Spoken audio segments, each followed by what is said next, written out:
Welcome to the program. I am your host, Andrew Wilkow. It is 8 p.m. here on the East Coast. I don't want to front load too much because I want to spend as much time as I can with our first guest.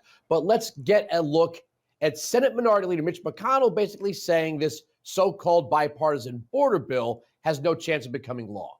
We're obviously taking a look at the product that Senator Langford negotiated with the Democratic president and the Democratic Senate, which has been endorsed by the Border Council, an important union down by the border that supported President Trump in 2020. So that's the policy part of it. I think Senator Langford has done a remarkable job. However, we had a very robust discussion about whether or not this product could ever become law. And it's been made pretty clear to us by the Speaker that it will not become law. So I want to congratulate Senator Langford on a remarkable job of negotiating with the other side, getting the support of the Border Council. But it looks to me and to most of our members as if we have no real chance here to make a law. My first guest is a senator from Tennessee, Marsha Blackburn. Welcome back to the program. Before we get into any particulars of the bill, you served in the House, you serve in the Senate. The way the Democrats are talking, Jamie Raskin, Chuck Schumer, is that something's out of order here. Is there some rule or law or provision in the Constitution that says a border security package must be paired with a foreign aid package? Is there something the rest of us don't understand? There is nothing that says you have to do that pairing. This is something that Chuck Schumer wanted to do because people, the American people, have been so upset about the border and they wanted something done. And every time something came up about Ukraine aid or Israel or Taiwan, people would say, well, what about our border? And, you know, Andrew, we don't want Vladimir Putin to win this against Ukraine. We want Ukraine to be successful and to have what they need to protect themselves and to fight their fight. At the same time, Israel needs and deserves our support, as does Taiwan.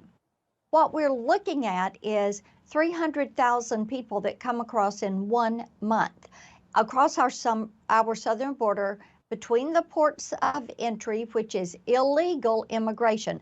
You're looking at terrorists that have been coming across our border this fiscal year, dozens of terrorists, and people are saying, hey, wait a minute, what about us? What about securing our border? And Republicans have been very consistent. We need to secure our border first. We need to deal with the issues that affect Israel and support them to defend themselves. Likewise for Ukraine, support them to defend themselves. Support Taiwan.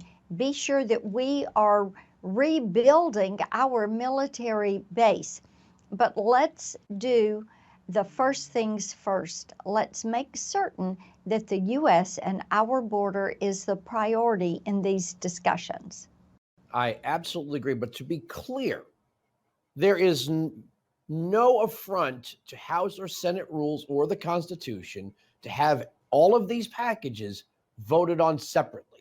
Because the way the Democrats are talking, the way it sounds is you can't have one without the other. I mean, can you imagine if Republicans did something like, well, we're going to pair the farm bill with a national constitutional carry law? What, you don't like school lunch programs and food stamps? You would, of course the Democrats would say, well, it would be absurd to pair a concealed carry law with means-tested welfare. But that's exactly what they're saying has to be done here. Well, you're right about that. They're saying that you can't have one without the other. And we're saying each of these are important issues, and each of these should be considered separately and on their merit. Why won't the Senate take up H.R. 2? It's kind of funny. The Senate is saying that this bill negotiated with Langford, Sinema, and Murphy must be taken up by the House, except the Senate's refused to take up H.R. 2, which in the very first section continues restarts the building of the border wall. Well, and that we have said for quite a while. H.R. 2 landed in the U.S. Senate on May 15th, 2023. It went to the Senate Judiciary Committee. We have had over 80 meetings of the Senate Judiciary Committee since H.R. 2 came to our desk. Never once has Dick Durbin, chairman of the Senate Judiciary Committee, called up H.R. 2.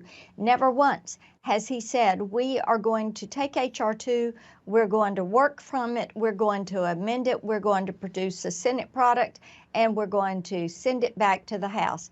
That has never happened. And when others of us would bring up the need to address illegal immigration and the security at the southern border, which is what we should be talking about, protecting Americans, protecting our sovereignty, then there were always other things that were the priority, but securing that southern border was not. Yeah, I would think you would separate the Senate border provisions from this bill, take H.R. 2, right? Then you have some form of reconciliation between the relevant committees, and then you produce a joint piece of legislation that you vote on and send to the president. Crazy. Well, you would think so, but here's what I would want your viewers to know. When Joe Biden came into office on day one, what did he start to do?